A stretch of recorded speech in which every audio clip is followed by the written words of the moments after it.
Alana, estamos aqui para mais uma aula de português. E você sabe que no teu livro, na página 4, tem lá o texto Leitor de Livros, Leitor do Mundo, que tem lá como título O Vô Maurício e os Livros. E o texto nos diz: eu tinha 7 anos e estava na 2ª série. Era início de inverno e fazia muito frio em Porto Alegre. Meus pais tinham feito uma reforma na nossa casa e construído uma espécie de mezanino, uma sala suspensa formando a metade de um 2º andar do meio até o fim da garagem. Olha que chique esse mezanino, uma sala suspensa da metade do andar, né? Do meio até o fim da garagem. Chique. Era uma quarta-feira. Como é que eu sei? Porque o vô Maurício e a avó Luísa iam jantar conosco todas as quartas-feiras. Sempre levavam presentes. Passas de pêssego de Pelotas, por exemplo, que eu adorava. Língua de gato, meu chocolate predileto. Um time de botão, quem sabe? Ou um álbum de figurinhas. Nesse dia, meu avô levou algo especial. Era um pacote pequeno, em formato de retângulo. Achei que fosse um jogo. Rasguei o papel de qualquer jeito para ver logo o que era. E fiquei com a cara de bobo. Dei um sorriso amarelo, disse um obrigado meio xoxo, fingindo que tinha gostado. Era um livro. A capa branca trazia o desenho de um menino com uma bicicleta, daquelas bem antigas, que tem a roda da frente enorme e a de trás pequenininha. O nome do livro era Jim e a Bicicleta. Àquela altura, eu já sabia ler. Quando ele diz aquela altura, ele quer dizer o quê? Quantos anos ele falou que ele tinha? Que série ele estudava? Então, quando ele diz aquela altura, já sabia ler, ele está se referindo à idade dele, à série que ele estudava. Só que ele diz assim: eu já sabia ler, mas nunca tinha lido uma história grande assim, sozinho, do começo ao fim. Dava até um pouco de medo. Mas para meu avô não ficar chateado, e também porque, no fundo, eu estava com uma pontinha de curiosidade. Resolvi começar a ler o livro depois do jantar. Subi para o mezanino, deitei numas almofadas gostosas que minha mãe tinha feito, deixei uma caixinha nova de língua de gato, lembra que era o chocolate preferido dele? Aberta ao meu lado e comecei a leitura. Comecei e não parei mais. Minha irmã foi me convidar para brincar e eu não quis. Ia passar um programa bom na televisão, mas também não me deu vontade de ver.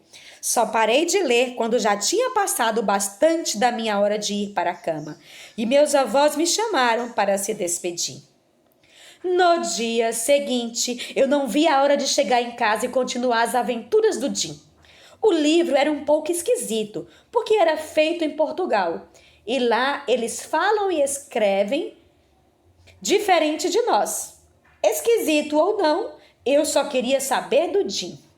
Meu avô teve de me trazer mais um livro da série na semana seguinte, e outro na seguinte, e assim por diante, até completar a coleção. Nunca mais vi esses livros depois que fiquei grande. Talvez se eu os visse agora, não ia entender por que gostei tanto. Mas de todos os livros que já li na vida, nenhum foi mais importante do que Jim e a Bicicleta.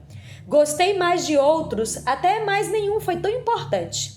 Porque foi o que me fez descobrir por mim mesmo o que era essa coisa estranha que os adultos ao meu redor estavam sempre fazendo sem que ninguém mandasse. Ler um livro.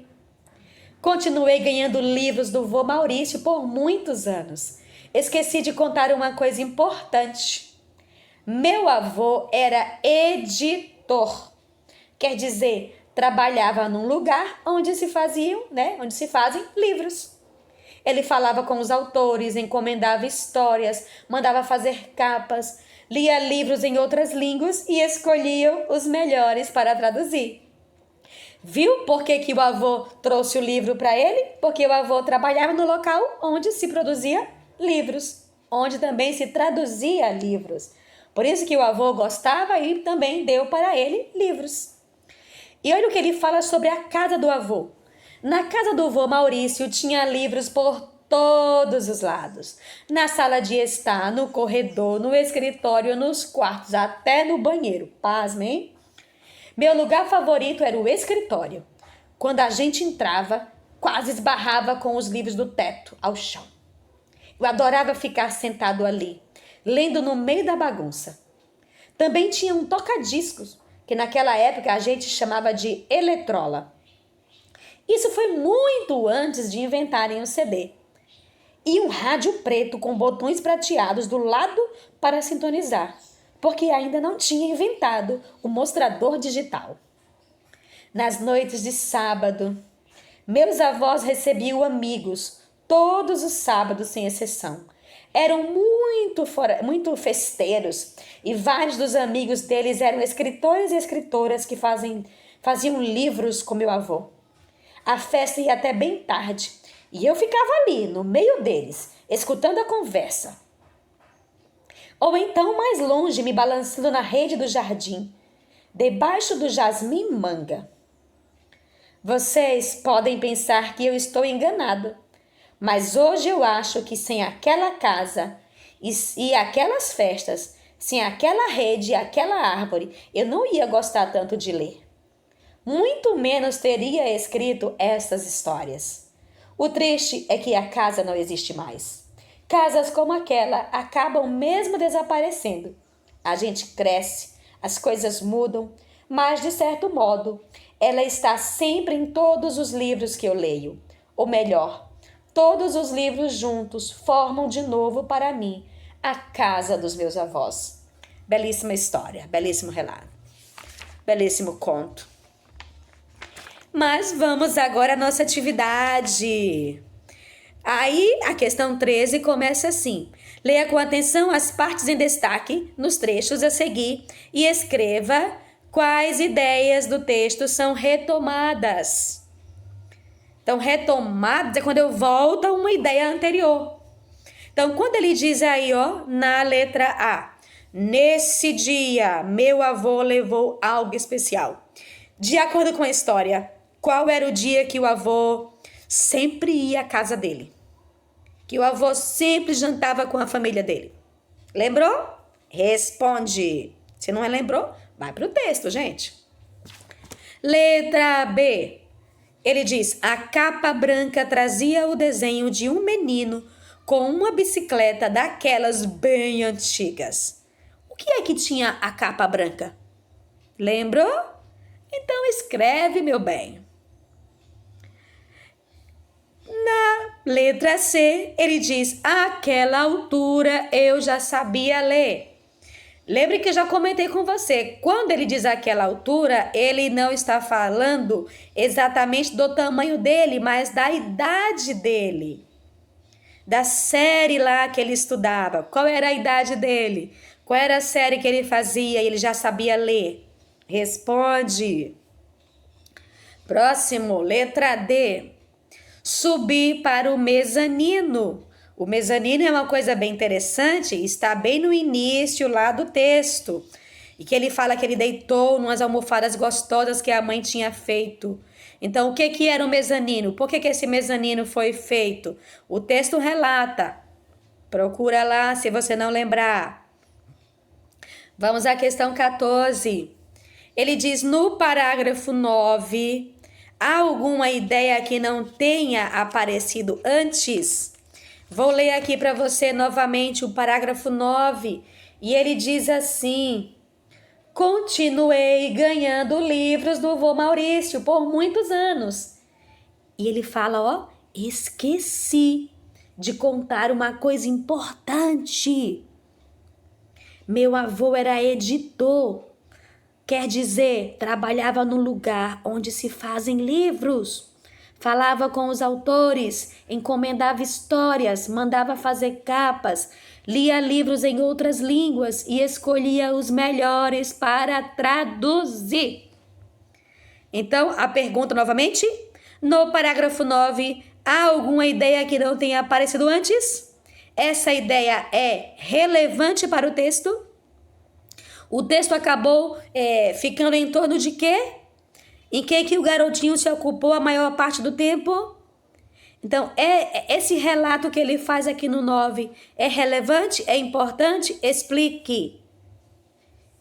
Use argumentos. A palavra sim ou não sozinha não responde a essa pergunta. Use argumentos, explique. Agora vamos à questão 15. Ele diz assim: organizamos o parágrafo 10 em 6 partes. Para isso, é bom a gente ver como que estava o parágrafo 10. Olha só. Olha como ele estava, o 10.